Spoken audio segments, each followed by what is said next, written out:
Akibat tidak tercantum dalam daftar penerima bantuan sosial tunai atau BST, ratusan warga di Kota Sorong, Papua Barat memblokade jalan utama.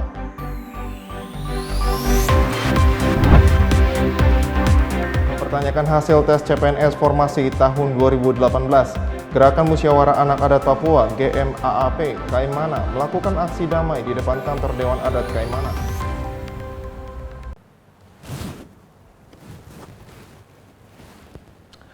Salam jumpa pemirsa, senang sekali saya Jeffrey Arizona dapat kembali menjumpai Anda dalam program Berita Papua Barat hari ini. Sejumlah informasi di Papua Barat akan kami hadirkan untuk Anda.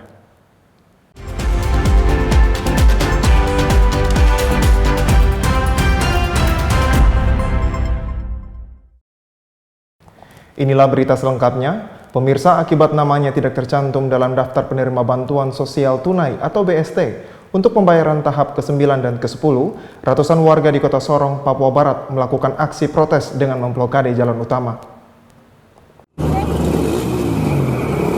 Beginilah suasana di kantor pos Sorong di Jalan Ahmad Yani. Ratusan warga yang mengetahui nama mereka tidak tercantum dalam penerima bantuan sosial tunai atau BST, tiba-tiba mengamuk dan melakukan aksi protes terhadap para petugas kantor pos. Warga yang emosi karena nama mereka tiba-tiba menghilang dari daftar penerima, kemudian membawa papan pengumuman yang tercantum nama penerima bantuan sosial tunai ke jalan utama untuk melakukan aksi blokade jalan.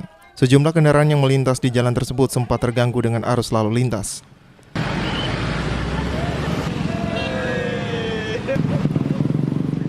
Warga kesal lantaran nama mereka tidak lagi masuk dalam daftar penerima bantuan sosial tunai untuk pembayaran tahap 9 dan 10, padahal sebelumnya nama mereka masuk dalam daftar penerima BST. Kepala Dinas Sosial Kota Sorong Manase Jitmau menjelaskan dalam penerima BST ini ditemukan ada kesalahan pada data yang tidak valid sehingga terjadi nama penerima sebanyak 4.000. Manase menyebutkan secepatnya dirinya akan berkoordinasi dengan pihak Kementerian Sosial di Jakarta. Untuk itu ia berharap kepada masyarakat agar tetap bersabar. Kalau itu sebenarnya ya pasti dibayar, yang penting mereka bersabar. Sedangkan yang 3.000 ini kan harus dibayar. Kalau misalnya kita membatalkan itu baru, kalau semua hangus bagaimana? Kan kita rugi. Jadi lebih baiknya mereka yang 3.000 lebih ini harus dibayar. Sisanya 4.000 lebih itu nanti kita akan perjuangkan ke pusat. Kalau validasi data ini sudah connect, dari sininya dibayar, ya, seperti itu ya. Berarti kendalanya di data ini Bapak ya? Ya, kendalanya di data. Datanya kan tidak valid, gitu. Karena ada double, ya.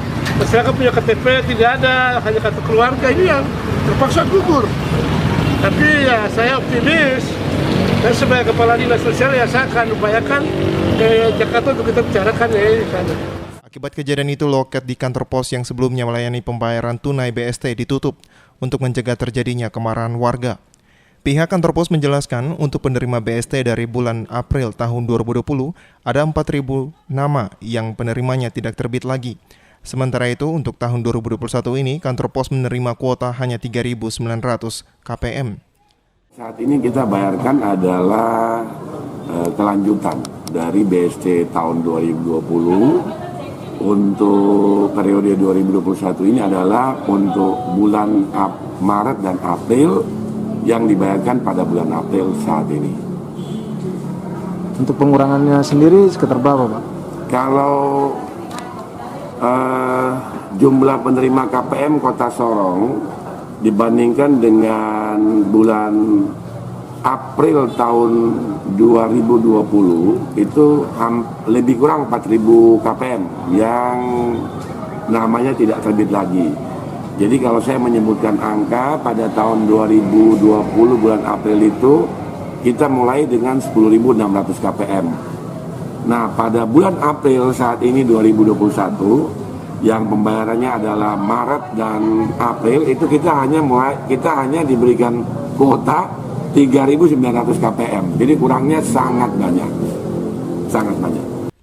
Aksi ini tidak mengganggu aktivitas warga Kota Sorong, karena beberapa jam kemudian warga membuka blokade jalan, sehingga arus lalu lintas kembali normal. Dari Kota Sorong, Michael Jasman, TVRI Papua Barat melaporkan.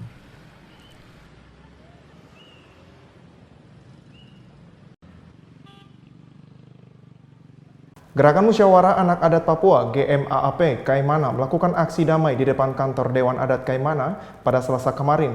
Dalam aksinya, massa mempertanyakan hasil tes CPNS formasi tahun 2018 yang dipenuhi dengan kejanggalan.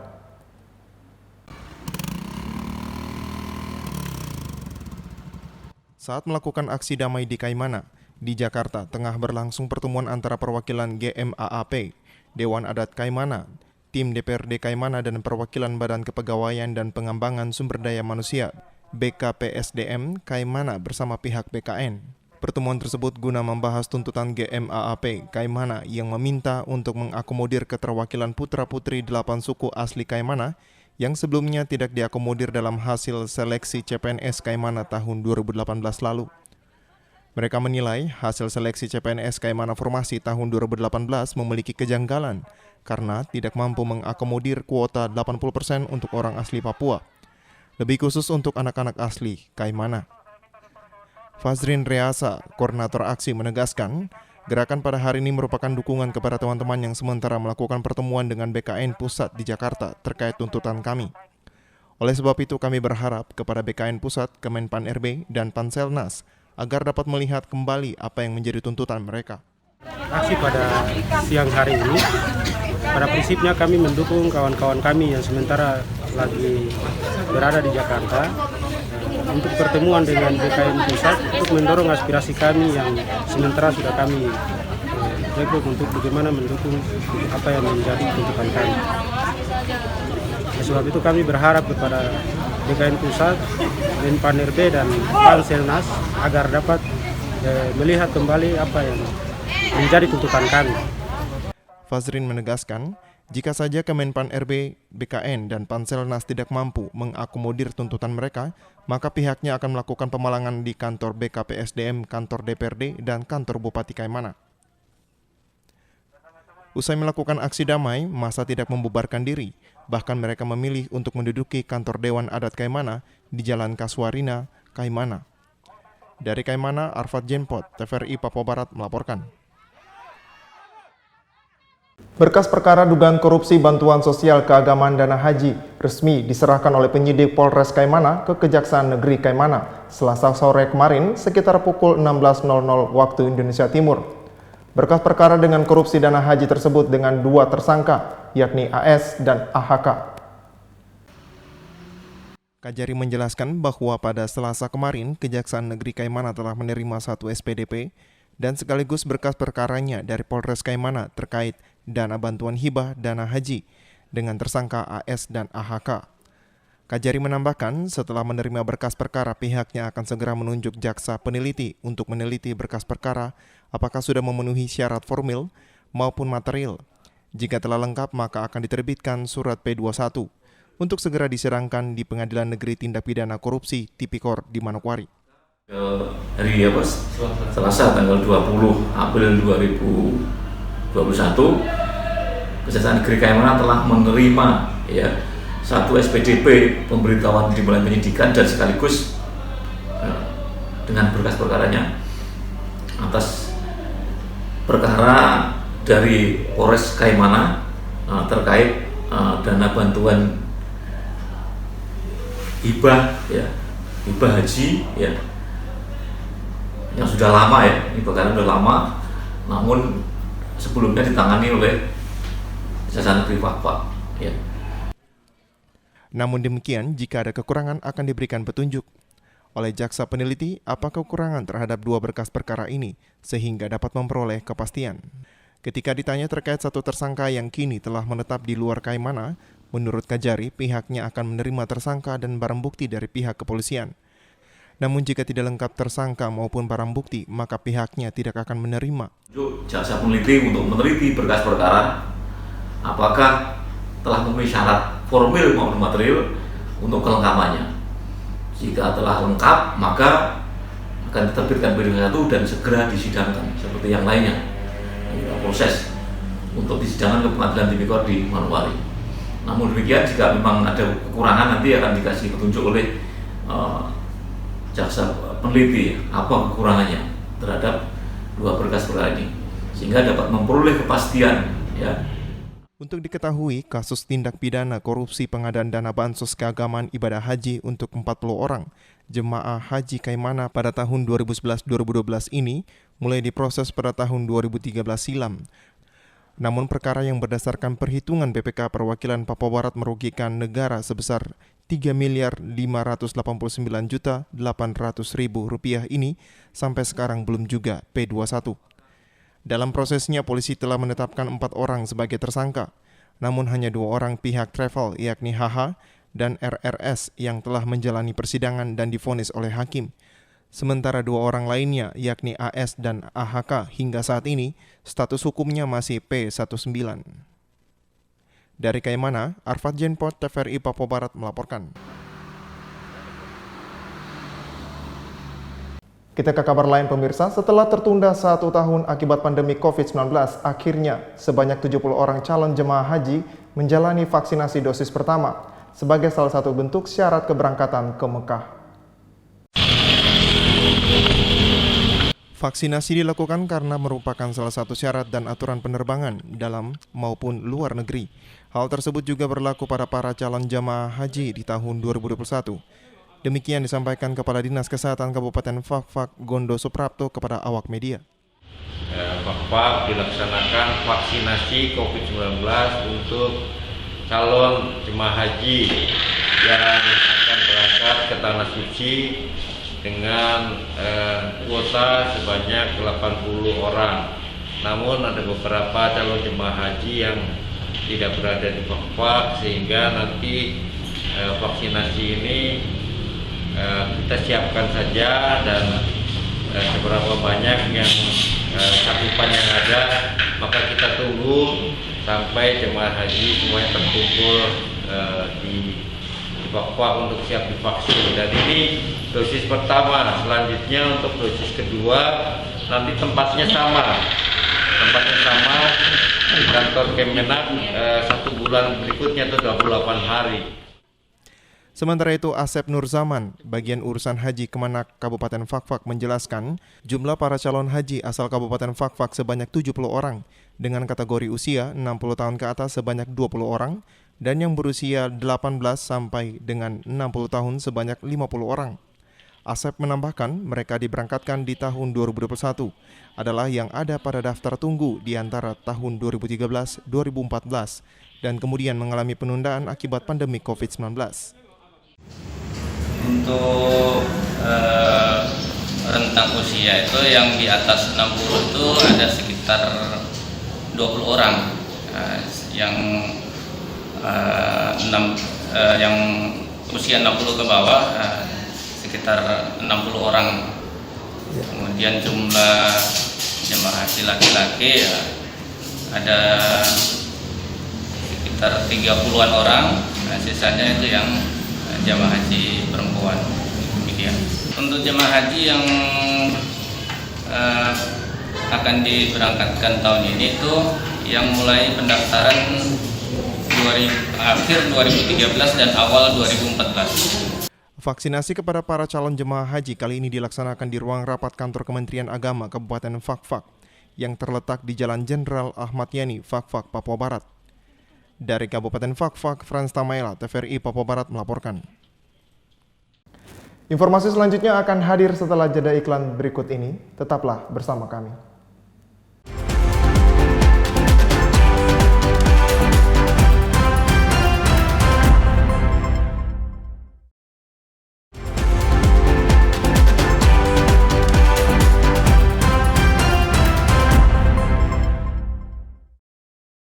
Terima kasih Anda masih bersama kami.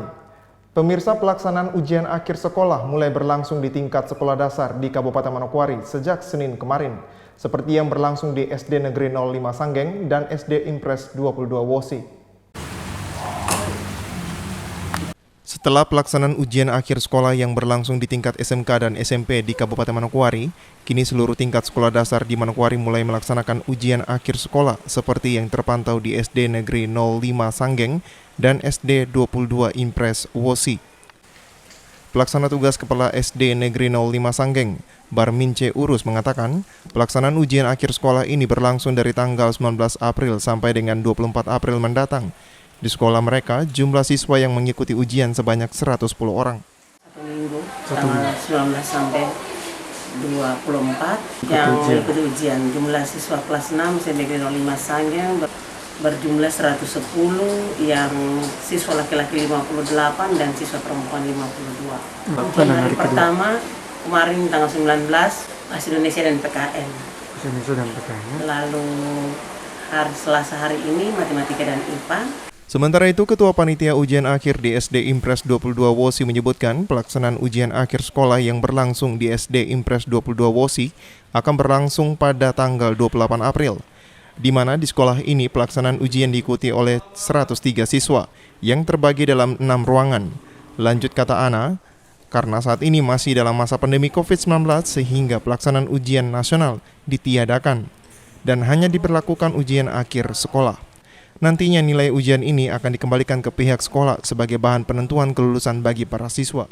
Ujian sudah mulai dari tanggal 19 kemarin, nanti berakhir pada hari Sabtu tanggal 28. Iya. Ibu, untuk pelaksanaan sendiri di hari kedua ini mata pelajaran apa yang diujikan? Mata pelajaran hari ini bahasa Inggris dan matematika. Yang digunakan ada 6 ruangan, jumlah siswa yang mengikuti 103 siswa. 103 siswa. Iya. Ini dibagi dalam berapa sesi, Bu? Satu sesi saja, dalam satu ruangan itu terisi 20 siswa. Iya. Di kedua sekolah ini pelaksanaan ujian akhir sekolah tetap menerapkan protokol kesehatan secara ketat. Setiap siswa maupun para guru sebelum masuk ke dalam ruangan ujian diwajibkan memakai masker, mencuci tangan, memeriksa suhu tubuh, termasuk menjaga jarak saat ujian sedang berlangsung. Jimmy Tabisu, TVRI Papua Barat melaporkan. Sementara itu pemirsa, sudah 1 tahun proses belajar mengajar dilakukan secara online. Untuk itu SD Negeri 35 Sanggeng Manokwari berharap di tahun ajaran baru dapat dilakukan secara offline. Harapan agar proses belajar mengajar dilakukan secara offline ini disampaikan Kepala Sekolah SD Negeri 35 Sanggeng Manokwari, Nina Kusminar. Dikatakan sejauh ini informasi yang diperoleh dari Dinas Pendidikan kesiapan menuju belajar tatap muka. Dinas masih melakukan pendataan tenaga pengajar yang telah mendapatkan vaksinasi. Sampaikan oleh Kepala Dinas bahwa baru pendataan berapa guru yang divaksin, baik PNS maupun honor, dan beberapa guru yang belum. Direncanakan main tahun ajaran baru ini kami siap untuk tatap muka. Gitu. Jadi SD 35 Sanggeng siap untuk tatap muka? Ya, SD 35 Sanggeng siap untuk tatap muka. Mudah-mudahan kami juga yang sebagian besar sudah vaksin, yang belum itu karena kendalanya kesehatan. Ya. Dan hari ini dari kemarin juga guru-guru sudah ada yang melaksanakan vaksin kedua. Diketahui sejak Maret 2020 lalu, proses belajar mengajar dilakukan secara online, sehingga menurut Nina Kusminar belajar mengajar belum maksimal baik siswa dan juga guru. Tidak tatap muka, jadi ya itu baik guru maupun siswa juga memang perkembangannya belum maksimal begitu ya. Guru otomatis kan perkembangan siswa harus secara langsung kan, itu penilaiannya. Ini karena secara daring, jadi kita hanya lewat media saja. Harapan kami mudah-mudahan wabah COVID-19 ini segera berlalu dan semoga juga pada tahun ajaran baru semuanya bisa dilaksanakan pembelajaran tatap muka dan dalam keadaan sehat walafiat baik siswa maupun guru. Sebanyak 11 dari 23 guru telah mendapatkan vaksinasi. Hal ini sangatlah penting dalam mempersiapkan proses belajar mengajar secara tatap muka. Dan untuk 12 guru akan mendapatkan vaksinasi pada 23 April besok. Arina Irianan, TVRI Papua Barat melaporkan. Pendaftaran masuk perguruan tinggi melalui jalur afirmasi mulai dibuka sejak tanggal 19 April hingga 6 Mei 2021. Dan ini merupakan kesempatan bagi para anak asli Papua untuk kuliah di berbagai perguruan tinggi di Indonesia. Hal tersebut disampaikan Kabid Pendidikan Anak Usia Dini dan Pendidikan Masyarakat Mansyur Ali kepada TVRI saat memantau dari dekat jalannya pendaftaran masuk perguruan tinggi jalur afirmasi. Mansyur Ali menjelaskan bahwa pendaftaran masuk perguruan tinggi jalur afirmasi dibuka sejak 19 April sampai dengan 6 Mei 2021. Hal ini merupakan kesempatan bagi putra-putri asli Papua untuk berkompetisi merebut peluang kuliah di berbagai perguruan tinggi di luar tanah Papua yang akan dibiayai oleh Kementerian Pendidikan dan Kebudayaan Republik Indonesia. Pagi ini kita di Kabupaten Fak-Fak mulai dilaksanakan pendaftaran calon mahasiswa yang akan direkrut melalui program seleksi afirmasi pendidikan tinggi yang merupakan salah satu program pemerintah pusat, dan kegiatan ini atau program ini dibiayai dari beasiswa Kementerian Pendidikan dan Kebudayaan yang diberikan khusus kepada putra-putri asli Papua yang akan menempuh pendidikan mulai dari kota Ambon sampai dengan Aceh. Mansur Ali menambahkan, sesuai persyaratan dari Kementerian Pendidikan dan Kebudayaan Republik Indonesia, kuota Fak-Fak sebanyak 25 orang. Ada kemungkinan untuk bertambah. Kota Kabupaten Fak-Fak tahun ini itu sebanyak 25 orang, tapi kota itu tidak dibatasi 25 orang. Nah, nanti kalau mereka ujiannya lulus, itu bisa lebih dari 25 orang. Perlu diketahui bahwa program yang diadakan oleh pemerintah pusat melalui Kementerian Pendidikan telah banyak membantu dan meluluskan banyak putra-putri asli Papua yang tersebar di universitas di seluruh Indonesia. Dari Fak-Fak, Frans Tamaela, TVRI Papua Barat melaporkan. Kita ke kabar lain pemirsa, guna mempermudah pelayanan kepada masyarakat, Kepolisian Daerah Polda Papua Barat melaunching aplikasi Milikku yang artinya melayani, inspiratif, loyalitas, inovatif, komunikatif, dan unggulan. Launching aplikasi melayani Milikku dilaksanakan oleh Kepolisian Daerah Polda Papua Barat, diikuti oleh unsur pejabat utama dan secara daring oleh Polres maupun Polsek jajaran di wilayah Polda Papua Barat. Usai kegiatan launching, Kapolda Papua Barat Irjen Pol Turnagogo Sihombing mengatakan, launching ini sengaja dilakukan agar ke depan tidak membingungkan masyarakat, terutama dalam melakukan pelayanan publik.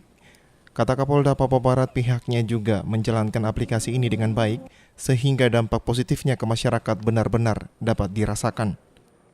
Memandang perlu supaya tidak membingungkan masyarakat, kita kalau memang mau melakukan pelayanan publik kepada masyarakat, kita harus betul-betul tuntas dan kita harus betul-betul bisa menyelesaikan aplikasi itu secara betul dari hulu ke hilir, ya, supaya betul-betul kita rasakan dampak positifnya bagi masyarakat. Kapolda Papua Barat juga mengatakan yang paling terpenting dari hadirnya aplikasi Milikku yaitu bisa menanggapi keluhan atau persoalan yang dialami masyarakat.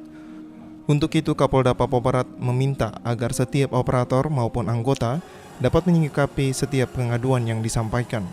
Dirasakan oleh masyarakat aplikasi itu, yang paling terpenting adalah bagaimana menanggapi keluhan-keluhan masyarakat ataupun problem-problem yang dihadapi oleh masyarakat ketika dia menggunakan fasilitas aplikasi itu.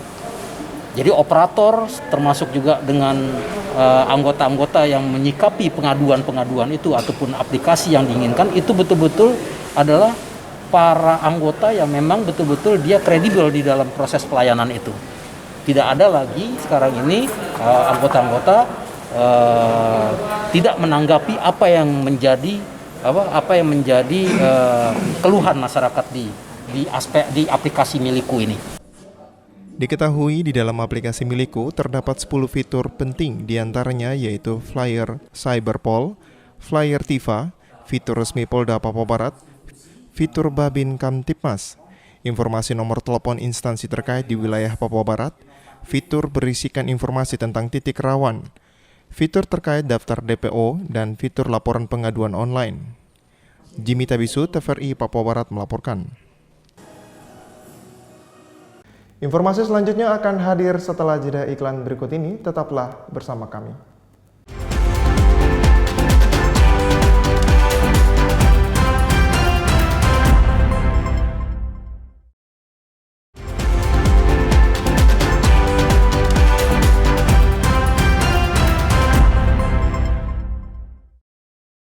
Terima kasih Anda masih bersama kami. Pemda Manokwari Selasa sore melakukan ziarah makam guna mengenang 1 tahun meninggalnya almarhum Demas Paulus Mandacan sebagai mantan Bupati Kabupaten Manokwari. 20 April 2021 genap 1 tahun almarhum Bupati Manokwari Demas Paulus Mandacan pergi untuk selamanya, meninggalkan pemerintah Kabupaten Manokwari, masyarakat dan juga keluarga. Untuk mengenang seluruh jasa dan karya pembangunannya di Kabupaten Manokwari, Selasa sore, Pemda Manokwari bersama dengan keluarga almarhum melakukan ziarah. Ziarah dipimpin langsung oleh Bupati Manokwari, diawali dengan penghormatan. Bupati Manokwari di kesempatan tersebut menyampaikan banyak hal yang telah dilakukan oleh almarhum Bupati untuk pembangunan kabupaten. Kehadiran Pemda melalui ziarah merupakan komitmen Pemda Manokwari dalam melanjutkan apa yang telah dilakukannya dalam masa kepemimpinannya. Beliau telah meninggalkan banyak sekali karya-karya pembangunan di dalam memajukan dan juga mensejahterakan masyarakat di Kabupaten Manokwari. Tidak hanya itu, tetapi juga beliau meninggalkan istri tercinta bersama-sama dengan anak-anaknya untuk kita semua, khususnya di pemerintah Kabupaten Manokwari. Hari ini tentu kita ada di tempat ini ingin menyatakan komitmen kita kepada almarhum.